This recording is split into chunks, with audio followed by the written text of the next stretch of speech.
Hi there, fight fans. My name is Kian Lang, and I'm very happy to say that I'm today joined by UFC lightweight Mitch Ramirez ahead of his fight on UFC Nashville on July 12th. Mitch, how are we doing today, man? Doing great, man. Thank you. Thank you very much for joining me. And first things first, I'm assuming that camp is underway. I know you said you're training. How is it going for you, and how's the body feeling? Really good, man. Been training hard for a few months now. Was looking at this date, hearing a few different names, and then it looks like it worked out and somebody accepted. So, been training hard for a while now. Obviously, since the name got given, now I've just been locked in, training really hard. Body feels great, healthier than I've ever been. Honestly, healthier than I've ever been, healthier than I've been in many years. So, excited to go out there. That's really good to hear. I know you had a surgery on your toe, I believe, back in March. How was the recovery for that? And is that, I assume, all fully healed and good to go now? Yeah, the toe's good. I was supposed to fight in April, and then in that camp, I broke it really bad sparring, and it was like, oh, it's just a toe. This is so dumb. I tried to go to all these different specialists and get different answers, and every single one was like, you have to have surgery. Like this won't heal. And finally, after the fourth specialist told me I had to have surgery, I finally told my manager, I don't know if I can get out of this. So they fixed it, did a good job. It's solid now. Everything's good. I've been training hard on it since probably third week of April, so everything's good with that. And getting this opportunity, it feels like a really great fight stylistically for the fans. I mean, a guy like Mike Davis, he's never been finished by knockout. He's got 9 of 11 wins by finish. You're a guy that's known for a finisher. It feels like something has to give in this one. How do you look ahead to this? Yeah, I'm honestly really excited. When I saw this, they were kind of throwing different names, and I was just saying yes to everything, because I honestly, I let my manager deal with it. I just say yes. So, uh, yeah, when they offered this one, and I thought it, and I went, oh, I hope he takes it because, as you said, man, I'm familiar with him. I've seen some of his fights. I know stylistically, it's going to be a banger. It's going to be a hell of a matchup, and want to give the people what they want, man. I above anything else, man. I want to always put on a good fan for a good show for the fans. People pay good money to watch us fight. And I always make a point to put on an exciting fight. So, worthy opponent, great matchup, and I think fight of the night, big potential on this one. I think that's what I'm looking at as well with this one and expecting with this one. Is it for you becoming known as a guy that really puts a show on for the fans, like you said, and puts on wars for the fans? Is that kind of what you want to be known as, a real fighter, true to the core? Yeah, that's who I am. I always go out there to win. I fight smart. I have a high IQ in there, and I do my best.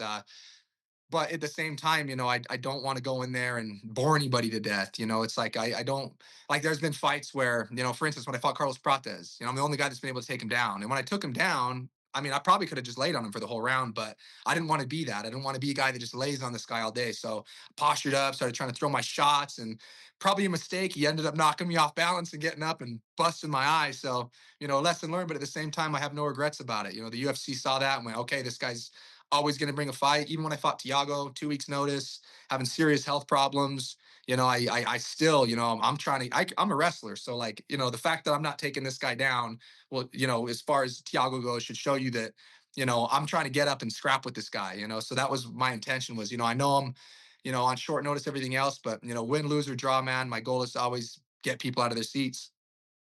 And I'm really glad you mentioned that fight with Tiago because that was going to be my next question. I mean, making a new UFC debut on just 2 weeks' notice, not many people would be willing to get in there, especially with a guy like Tiago. I mean, he's a beast.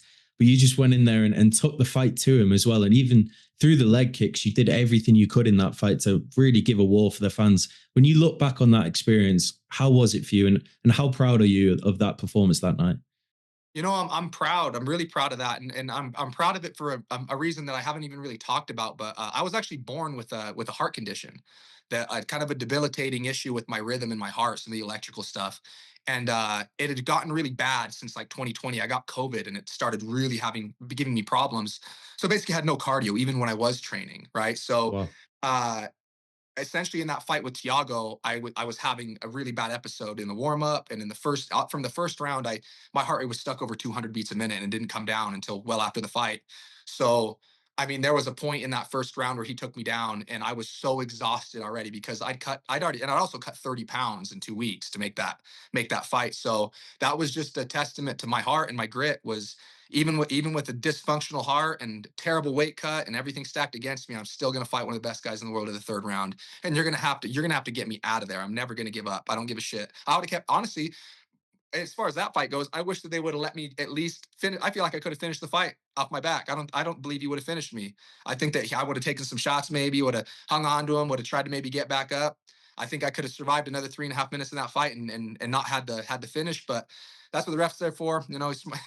He's smarter than me. He's trying to protect me. I was pretty hurt, so no hard feelings any which way. But yeah, man, I think that with what I was dealing with and what I had to overcome just to get in there, let alone to get to where I am in my career, was something that I am very proud of.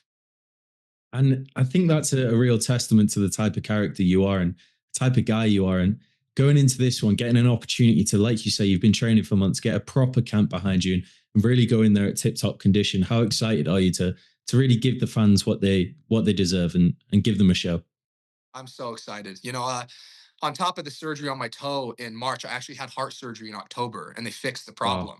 So I don't have a heart problem anymore. I don't have these crazy rhythm issues. I don't get gassed by throwing one combo. I don't, it's like I feel like I had to change my style when this really started affecting me. I used to always pressure and fight hard and push the pace and all this stuff, and then I started having to be like so conservative in my fights and just try to find my opportunity. And I just always did my best and never let it, you know, tried to never let it like affect my mind as much as I could. But the confidence I feel now, knowing that I've had that problem my whole life and it's not a problem anymore. The ability that the amount I'm able to push now. I train 3 days a week at 5,000 feet and the other 3 days a week at 7,000 feet. And I train hard, and I feel great. So going down to sea level in Nashville should be a good time. So I'm very excited to show the world who I really am when my body's healthy and, I have a chance to be prepared. So no excuses. Going to go out there and send it. And it feels like you're a guy that always, a loss almost makes you stronger in the long run. I mean, you mentioned the Carlos Prates fight, upper weight at welterweight, and we've seen what he's gone on to do. I mean, he's an Yeah. absolute killer. But you came back so strong in your next performance from that. And looking past the back to the Tiago one and going into this one, it feels like sort of something similar might be coming. How do you have such resilience and such a strong mindset from fight to fight? I think I've just had a life of I've just had a tough life. I've been through a lot of stuff in my life. I've been everything from a heroin addict to an ex-convict. I've had a lot of things go badly for me in my life. I've had to overcome a lot. Yeah, my heart condition, all these things. I think the only reason I'm here today talking to you and fighting in the UFC is because of that part of my character.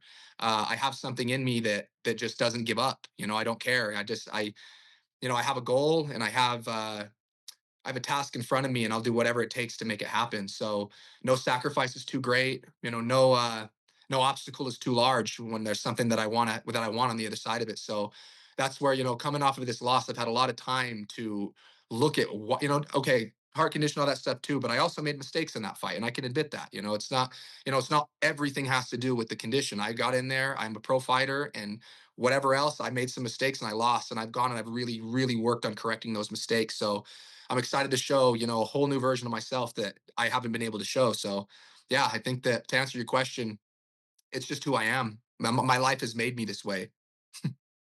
I mean, it's such an inspiring story that you have. I mean, you mentioned there being a heroin addict and going to prison. When you look back on that experience, obviously, I don't want to go into too much detail if you don't want to, but how has that shaped you going into today? I mean, I've seen in the past that you've mentioned that you've been in fights where it's not just a fight in a cage with a ref there and it's a win or a loss. It could be something really life or death. So when you go into these fights, it must just be so minuscule compared to that almost.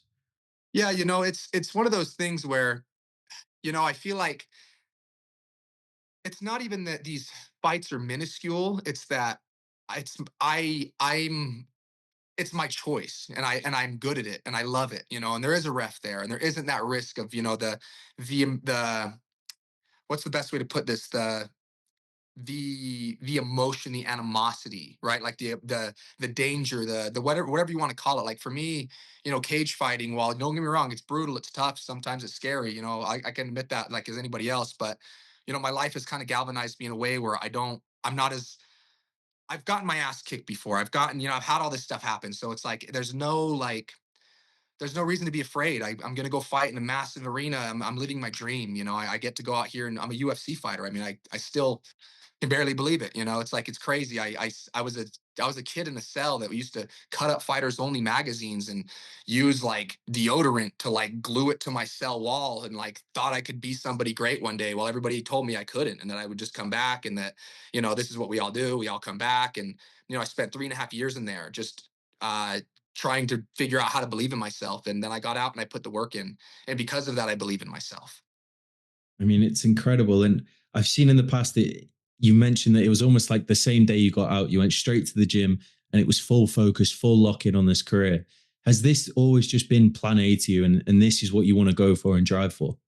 Yeah, absolutely. Since I found MMA as a teenager, as I was starting to get into some bad stuff, it was always something that I knew I was good at and that I could probably do, but it's so difficult, and I saw guys doing it, and I almost didn't want to like commit that much. Like, I was in this spot in my life where I kind of didn't I didn't have I acted like I had self-confidence, but I didn't have a lot of self-confidence. So I didn't know if I could really do it. And it was like afraid to really try, because what if I fail? Right. And then I just got past that. And once things got so bad, it was like, anything I do is better than this. You know what I mean? Like, there is no failure past this. This is the bottom of the barrel. You're in prison, bro. Like, you're a heroin addict. There's no like, there's no further there's no further fall, really. So it's like, at that point, like, I feel like it's like the saying of like, once you've lost everything, like, you're not scared of losing anything. It's like you've been there, you've experienced it, you've come back from it. It's just been my life. I wasn't gifted an easy path, and I'm grateful for it, because I get to sit here and have these conversations, and hopefully somebody can watch this and hear my story and what I'm going through, and maybe they're in a spot where they're struggling to believe in themselves and can see what I've done, and maybe they take that leap and have some success and happiness as well. I mean, it's just it really is so inspiring to hear, man. It is just inspiring. I mean, to go from that point where you were, and now you're going into your second UFC fight in Nashville. I imagine the arena is going to be bouncing that night. I mean, Yeah. how, this moment for you, it must just be incredible. It must be almost a pinch yourself moment. Oh, absolutely. Yeah. There's days when I wake up and I feel the pressure, and I breathe through the pressure, and then I kind of the way I deal with the pressure, because no matter what, like, it is, you're a UFC fighter. There's like a lot of, especially where I'm from Utah. I'm one of two active UFC fighters in the entire state, and I'm really the only guy in the modern era to get a contract, right? So, uh, and that means a lot to me, right? That means a lot to me to be able to represent my state and my people and everybody out here who's helped develop me my whole life. So I really am grateful for the pressure, but grateful that I get past that pressure so easy, because I just start thinking, dude, like, I go back to being that kid in that cell and thinking about like, imagine if you could go tell that kid what we're about to go do, and how would that kid feel? Like, holy shit. And I'm still that kid, and when I do that, that kid feels pretty damn good. So I love it, man. I'm grateful for my life, man. And there is no failing at this point. There's just going out there and doing what you do, doing what you're good at. And I also wanted to ask about the nickname that you have. In my opinion, it might just be the best in the whole sport. I mean, Fight Stalker, come on, that's as good as it gets. Where did that come from, and where did that originate from? It was actually so when I was living in Vegas, I was training, and it was one of my coaches, actually. It was actually John Wood, who, he would always make jokes. Like, I've had my whole life, right? For those who don't know, Richard Ramirez was the Night Stalker. He was a very notorious gnarly serial killer, like, I think he was in the 80s, right, in LA. So his name was Richard, or Rich Ramirez. My name's Mitchell Ramirez. And my whole life people have given me shit about that, like, oh, like the Night Stalker, like the Night Stalker. And it would bug me, because like, is what like he wasn't like a guy you want to emulate, right? The guy was a piece of shit, right? So it kind of bugged me. And then I had this coach at the time, and he'd always make jokes of like, oh, Mitchard. He'd like say stuff like that, like, just just messing around.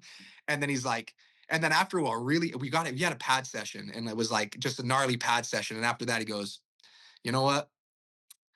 I don't think he's like, you're not the Night Stalker. You're the Fight Stalker, dude. You're the Fight Stalker. And right then and there, I just was like, you're right. And I just changed my mentality about it. And I was like, you know what? You can't change it. So you got to roll with it. You got to own it at a certain point, like, I'm no night stalker, but I'm the fucking fight stalker, bro. When you're in that cage with me, you're locked in there with me. I'm not locked in there with you. I'm coming at you with everything I got, and you better bring a lunch.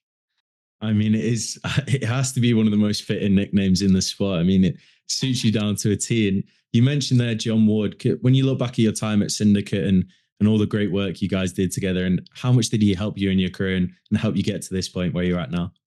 Yeah, John and I, I got love for all those guys over there, man. I had a lot of good times with those guys, good fights, everything else.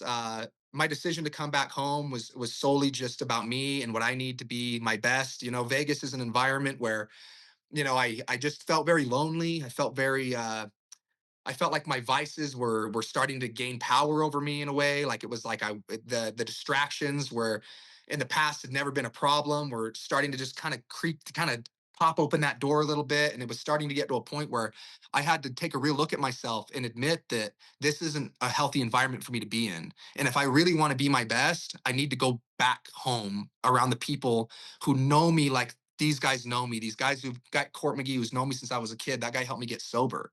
That guy's the guy who's guided me in my whole career, and those are the guys that know what to say to me in those certain moments. They know what I'm thinking before I say it. And it's stuff like that, as well as just wanting to do it from home with them, to represent them. And once again, like, I have a lot of love for all the guys at Syndicate. I don't have nothing bad to say about anybody there. If I go to Vegas, everything else, I still love to pop in and see my buddies and stuff. But reality of it is just sometimes you have to make hard decisions about what's best for you and for me and where I'm at in my life and my career, especially with the heart surgery and all this stuff. I just felt so I felt so lost in Vegas, to be honest with you.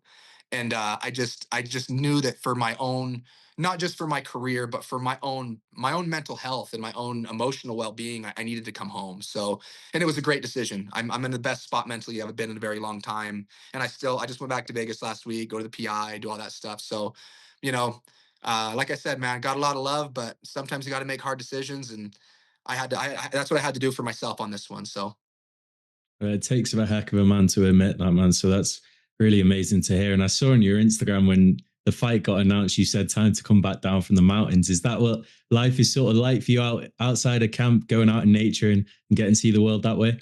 Oh yeah, that was part of it. I'm an outdoorsman. My whole life I always been outside. Whether it's on a bike or climbing a mountain or doing. I'm from I grew up at the foothills of a mountain range. So that's my life. And Vegas doesn't have any of that. So I think that was part of the reason why I just felt so lonely and lost out there. I didn't have any connection to anything natural, which is a huge part of what my mental health is like built on too. Like that's my church. So coming back home, yeah, man, I have this giant park across the street. I've got e-bikes, I've got bike trails that go to three different canyons, ride my e-bike up the canyon, cold plunge in the rivers, all this stuff. So it's like even in camp, but especially outside of camp, it's just there's a lot of healthy outlets for me to put my energy into out here. There's a lot of people that I get to help out here too. I've got guys right now that I go and train that are trying to get sober, that have been alcoholics, that are getting liver cramps or when we're hitting mitts, and you know what I mean.